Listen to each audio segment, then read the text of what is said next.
하나님 앞에 우리의 마음을 참 읊조리면서 이렇게 나타내는 참 따뜻한 그런 찬양인 것 같습니다.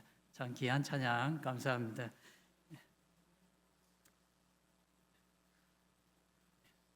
사람들은 누구나 즐겁고 행복한 그런 크리스마스를 꿈꿉니다. 이 좋은 크리스마스 날에 나에게 좀 좋은 일이 일어났으면 참 좋겠다, 이러한 막연한 상상을 다 가지는 것입니다. 이성 친구가 없는 청년들에게는 참 마음에 드는 이성 친구가 생겼으면 좋겠다라는 생각을 가지기도 하고, 또 이 취준생들에게는 좋은 직장이 있었으면 좋겠다, 또 이런 생각을 소망을 가지는 것입니다. 행복한 결혼을 꿈꾸기도 하고, 또 건강과 마음의 평안을 이렇게 기원하는 사람도 많이 있습니다. 이렇게 모든 사람들이 이 성탄절을 맞이해서 저마다의 꿈과 소원이 이루어지기를 기원하는 것입니다. 세상 사람들이 성탄절을 맞이해서 이렇게 좋은 꿈들을 소망해 보지만, 정말로 이들이 기대하고 또 간절히 바라보아야 할 좋은 일이 무엇일까요? 그것은 성탄절의 진정한 의미처럼 하나님께서 이 세상을 구원하시려고 독생자 예수님을 이 땅에 보내셨다는 것을 소망해야 하는 것입니다. 오늘 말씀에도 천사들이 목자들에게 온 백성에게 미칠 큰 기쁨의 소식을 전하여 주고 있는데, 바로 그 소식이 무엇이었습니까? 오늘 11절 말씀에 나타나는데 우리 다 같이 읽겠습니다. 오늘 다윗의 동네에 너희를 위하여 구주가 나셨으니 곧 그리스도 주시니라. 아멘. 너희를 위한 구원주가 나셨는데 바로 예수님이 탄생하셨다라는 소식이었습니다. 성도 여러분, 우리 역시도 성탄절을 맞으면서 많은 기대와 소망이 있지만, 무엇보다 우리를 구원하러 오신 이 예수님의 그 탄생을 우리가 바라보면서 우리가 기뻐할 수 있고 또 만족할 수 있기를 주님의 이름으로 축원합니다. 그러면 예수님이 인류 구원자로 탄생하셨다는 것을 우리가 어떻게 알고 또 믿을 수가 있겠습니까? 우리가 구주 예수 탄생을 믿는 것은 바로 하나님께서 우리에게 그것을 직접 가르쳐 주셨기 때문입니다. 하나님의 음성을 듣지 않고 또 인간적인 생각에 사로잡힌 사람들은 이 땅에 오신 그 예수님의 모습을 보면서 이분이 온 인류의 메시아이다라는 이러한 사실을 그들은 믿지를 않았습니다.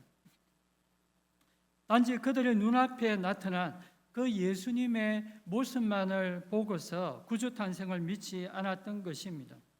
예수님은 아기 예수님으로 이 세상에 오셨습니다.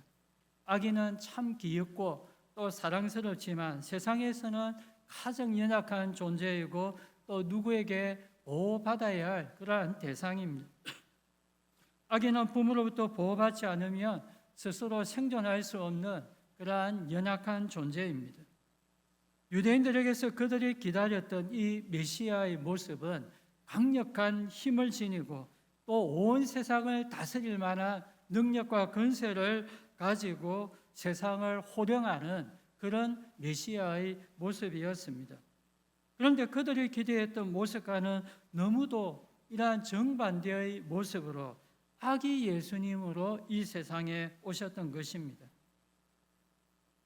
또한 예수님의 탄생 장소도 세상 사람들이 예수님을 메시아로서 믿지 못하게 하는 것이었습니다. 예수님이 어디서 탄생했습니까? 모든 사람들이 잘 알 수 있는 그러한 수도 예루살렘이 아니라 변두리 유대 베들레헴에서 나셨습니다. 또한 이 베들레헴에서도 마구간에 이렇게 나셔서 말 구유에 이렇게 누이셨습니다. 이런 모습만 보아도 당연히 우리가 인간적인 그러한 생각을 가지고서는 구주 예수가 어떻게 저렇게 초라한 곳에서 태어날 수가 있을까, 그런 생각을 가지게 되는 것입니다. 보통 새 생명이 태어날 때는 이 아기와 산모가 너무도 약해져 있기 때문에 건강하게 생존할 수 있는 이러한 최적의 장소에서 출생합니다.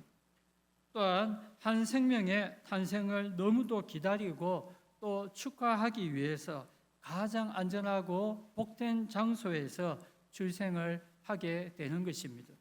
요즘 같으면 최고의 안전시설과 위생을 갖춘 그러한 병원에서 출생하든지, 아주 옛날 같으면 또 따뜻한 방과 편안한 그러한 환경에서 출생했던 것입니다.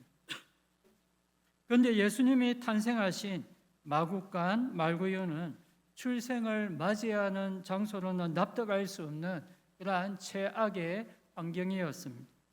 동물들이 거주하는 위생적으로도 안 좋았고 또 불결하고 비천한 그러한 환경이었습니다.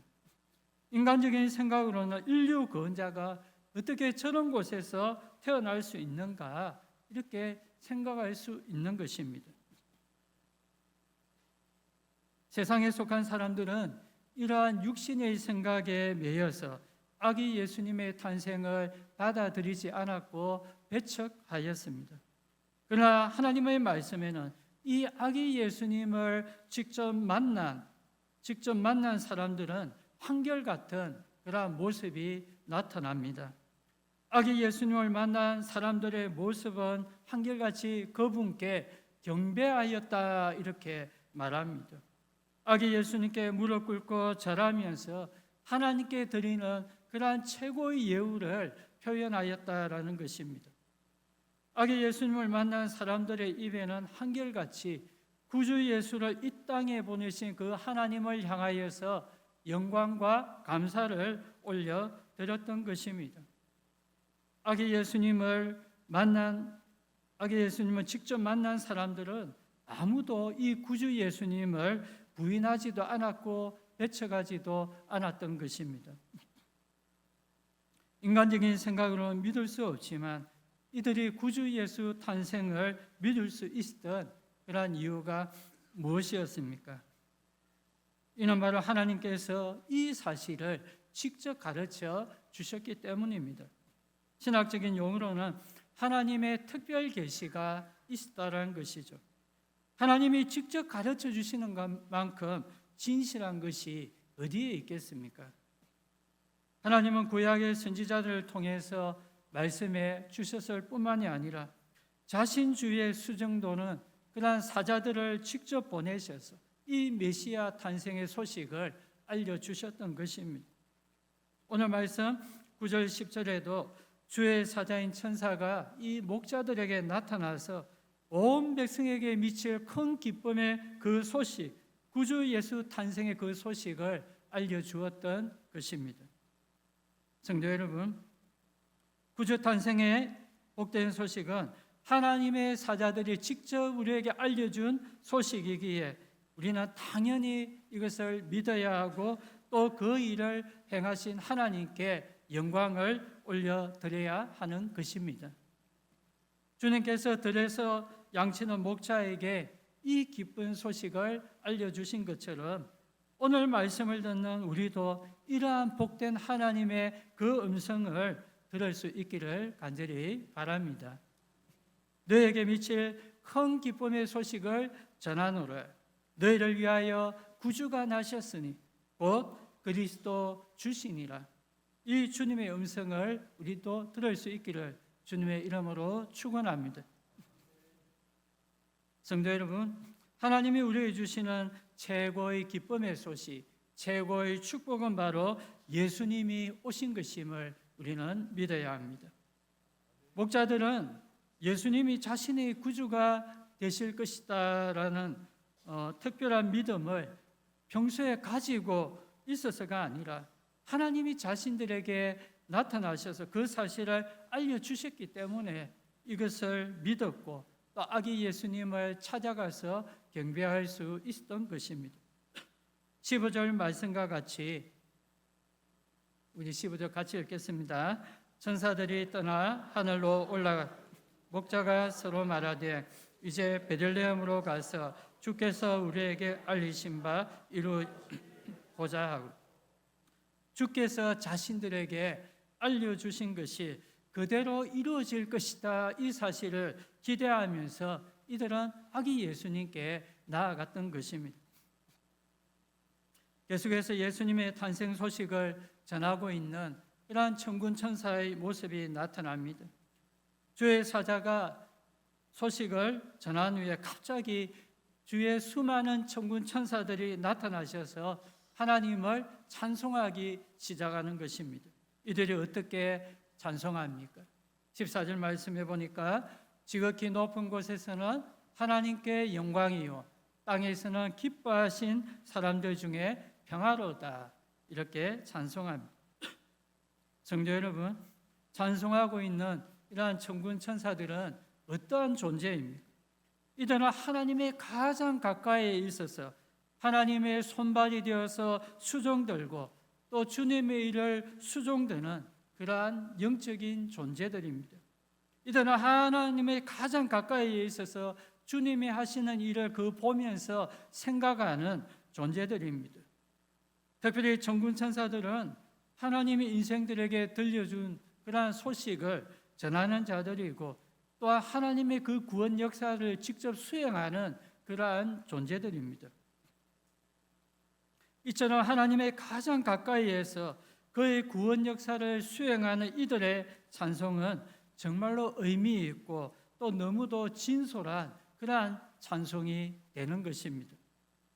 이들은 먼저 이 일을 행하시는 하나님을 향하여서 영광을 올려드립니다. 지극히 높은 곳에서 하나님께 영광을, 이들은 하나님이 행하시는 위대한 놀라운 이러한 구원 역사를 보면서 영광 영광 이렇게 올려드릴 수밖에 없었던 것입니다. 그들이 보기에 세상의 죄인들, 하나님께 불순종했고 대적하기까지 했던 그 죄인들 당연히 심판해야 하는데도 심판하는 것이 아니라 그들을 사랑하며 구원하시기 위하여 일하시는 그 하나님의 모습을 보면서 영광을 올려드렸던 것입니다. 또한 구원자로서 다른 일을 보내는 것이 아니라 하나님이 가장 아끼시는 그 독생자 예수님을 이 제약된 세상에 죄인들에게 죽임을 당할 수도 있었던 이 제약된 세상에 보내신 것을 보면서 이 천군 천사들은 하나님께 그 영광을 올려드리지 않을 수가 없었던 것입니다. 성도 여러분, 영광이라는 표현은 주로 사람들을 살리는 위대한 일을 볼 때, 행할 때 주로 사용합니다. 특별히 기적적으로 하나님의 위대한 구원 역사가 나타날 때 사람들은 영광을 올려드렸습니다. 예를 들면 죽은 나사로를 살리는 그 모습을 보면서 사람들은 하나님께 영광을 올려드렸습니다. 구약에서는 이스라엘 백성들이 이 홍해 바다를 기적적으로 건너고 또 이 애국 군사들을 수장시키는 그런 하나님의 역사를 보면서 하나님께 큰 영광을 올려드렸습니다. 이처럼 이 천군 천사들은 절망 가운데 있는 이 인류를 구원하기 위한 하나님의 그 위대한 구원 역사를 이렇게 보면서 주님께 큰 영광을 올려드렸던 것입니다. 또한 구주 탄생의 소식을 전하는 이 천군 천사들이 찬양하는데 땅에서는 하나님이 기뻐하시는 사람들 중에 평화로다, 이렇게 찬양하고 있습니다. 주님의 탄생이 주의 백성들에게 놀라운 평화를 안겨다 준다는 말씀입니다. 이 평화의 소식은 그 시대의 사람들에게 가장 필요하였고 또 그들이 소원하였던 소식이었습니다.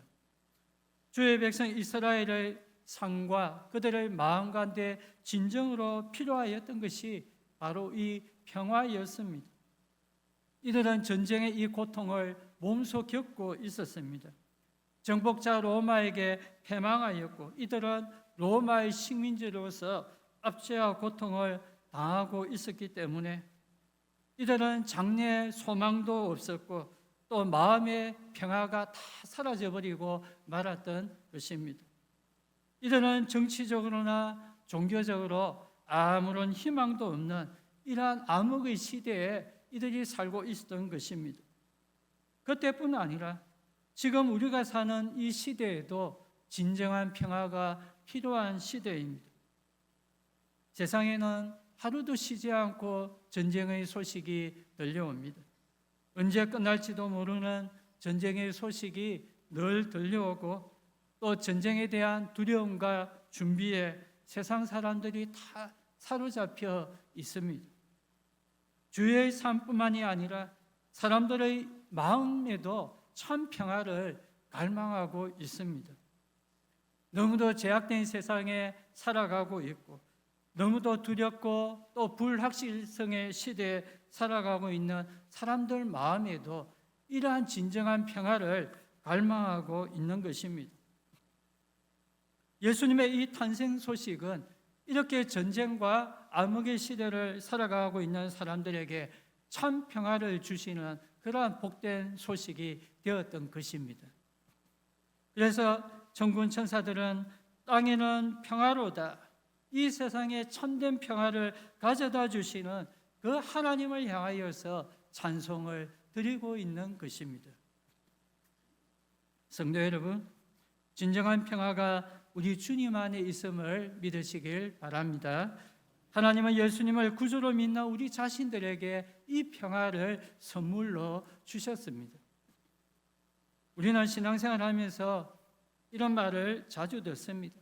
처음 교회에 와서 또 신앙생활이 잘 정착된 사람들이 주로 무슨 말을 하느냐 하면 교회 오면 마음이 너무 평안하고 좋았다라는 말을 합니다. 교회 와서 말씀 듣고 찬양하고 기도할 때 그 순간에 세상 근심이 사라지고 마음이 너무 평안하였다, 이런 말을 하는 것입니다. 교회 와서 마음이 평화롭고 좋아야 계속해서 신앙생활을 할 수가 있습니다. 교회 왔는데 마음이 불안하고 예배 드릴 때 또 안절부절하고 들락날락하고 이렇게 하면 계속해서 신앙생활 하기가 참 힘이 듭니다. 여러분도 교회 와서 예배 드리면 마음이 평안하고 좋으십니까? 예, 아멘. 하나님이 택한 백성이라면 교회 와서 주님을 만날 때 그 마음에 천국의 평화가 임하는 것은 너무도 당연한 것입니다. 주의 백성들이 천국 평화를 누리는 것은 하나님이 주시는 너무도 큰 축복입니다.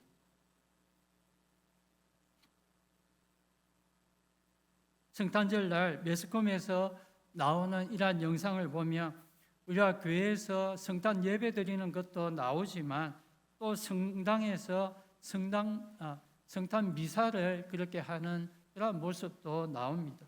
특별히 성탄 예배 때 주로 축복의 말씀으로 언급되는 것이 주님의 평화가 온 세상에 임하길 바란다라는 그런 메시지가 나옵니다. 바티칸의 교황청에 있는 교황이 성탄 미사를 집례할 때 주로 하는 말이 주님의 평화가 온 세상 모두에게 임하길 기원하는데 특히 가난한 자, 또 병든 자, 전쟁 중에 있는 사람에게, 사회적 약자에게 함께 하기를 기원합니다. 이러한 말을 우리가 들을 때가 많습니다. 물론 하나님의 평강의 축복이 무엇보다 이들에게 임할 수 있기를 우리도 기원해야 합니다. 그러나 오늘 말씀의 기준으로 본다면 주님 주시는 이 놀라운 평화가 누구에게 임한다고 말합니까? 세상 모든 사람들에게가 아니라 땅에서는 하나님이 기뻐하시는 사람들 중에 평화로다, 이렇게 말씀합니다. 하나님이 기뻐하신 사람들, 다시 말해서 하나님의 은혜와 선택을 받고서 오신 메시아를 구주로 믿는 그 사람들에게 하나님의 평화가 임한다라고 말씀하는 것입니다. 말씀에는 구주 탄생이 믿는 자에게는 구원의 축복이 되지만 하나님을 대적하는 자에게는 이것이 심판의 이유가 될 것이다라고 말씀합니다. 누가복음 1장 51절 52절 말씀에 보면 예수님을 잉태한 마리아의 창가가 나오는데 그 내용을 보면 우리 같이 한번 읽겠습니다. 그의 팔로 힘을 보이사 마음의 생각이 근세 있는 자를 그 위에서 내리치셨으며 비천한 자를 높이셨고 이렇게 말씀합니다. 하나님을 대적하며 구원 역사를 방해하는 교만하고 근세 있는 자를 하나님은 심판하셨다라는 것입니다. 이렇게 주님의 평안은 구주 탄생을 믿고서 기뻐하는 그 사람들 가운데 임하는 것입니다. 오늘 천군 천사들의 이 찬양이 하나님이 가르쳐 주신 구주 탄생의 소식을 믿고 또 기뻐하는 그러나 우리 자신들의 그 찬양이 되기를 주의 이름으로 축원합니다. 구주 탄생을 맞이하면서 이 죄인들을 심판하시는 것이 아니라 죄인들을 구원하시려고 독생자 예수님을 이 땅에 보내신 그 하나님께 우리도 큰 영광과 찬송을 올려드릴 수 있기를 바랍니다. 또한 구주 탄생을 기뻐하는 우리들 마음 가운데도 주님 주시는 이 천국의 평안이 가득히 넘쳐날 수 있기를 간절히 바랍니다.